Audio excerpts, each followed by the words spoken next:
Alright folks, we are back in business. I got myself a nice new Electro-Harmonics tube in the mail.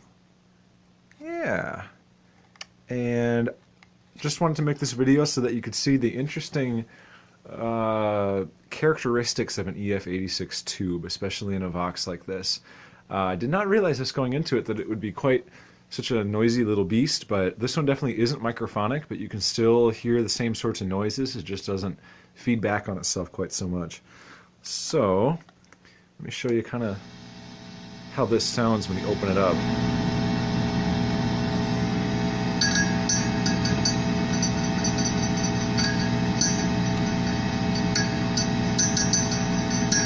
Definitely some sort of the same noise, only it's not feeding back on itself. You can see that I wrapped it in some of this, focuses there, some of this 3M tape stuff. I don't know if that's going to be good or not good. I figured a little bit of wrapping on the tube probably can't hurt it. Hopefully it doesn't melt anything in there. I think it should be fine. But nice, it sounds good.